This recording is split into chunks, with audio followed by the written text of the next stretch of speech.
సమయం ఇచ్చిన భాష గారికి వందనాలు, కూడి వచ్చిన సంఘ సభ్యులందరికీ వందనాలు. నాకు ఇచ్చిన నా 5వ మాట యోహాను సువార్త 19వ అధ్యాయము 28వ వచనం.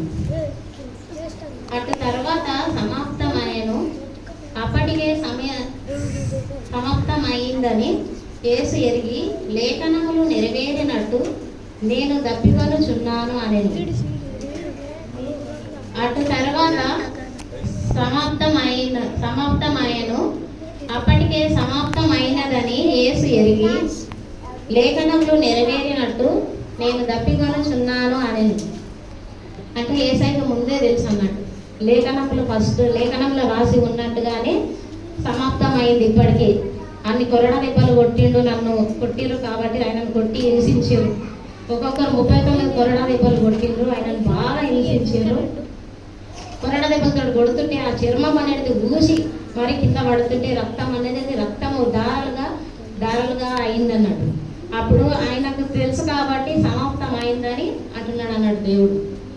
సమాప్తమైంది, లేఖనంలో రాసి ఉన్నట్టుగానే నేను దప్పుకొని చేయాలి కాబట్టి అనేది వేశారు కదా, వేశారు ఆహారం అనేది అందుకని అంటున్నాడు. ఒకప్పుడు అనేకులకు ఆయన జీవ జలాన్ని ఇచ్చిండు ప్రభు. ఇప్పుడు దాహం కోరుచున్నాడు, కానీ ఆయనకు దాహం ఇచ్చే వాళ్ళు కూడా ఎవ్వరు లేరన్నాడు. అయితే ఆ దాహం వేస్తున్నది, కానీ నాకు ఆకలి గిట్ట అనేది ఉంటుంది. ఆకలి తప్పుగా కొన్నాడు కాబట్టి ఆయన అంటున్నాడు, లేఖనంలో రాసున్నట్టుగానే నేను అడుగుచున్నానని దేవుడు మనకు చెప్తున్నాడు అన్నాడు. అదే కీర్తనలు 22వ అధ్యాయము 15వ వచనంలో ఉన్నది. నా పొలము ఎండిపోయినది, చెల్ల పెంకులమనే ఆయను, నా ఆకలి దాహము అంటుకొని ఉన్నది. అంటే ఆయనకు గొంతు గిట ఎండిపోయింది,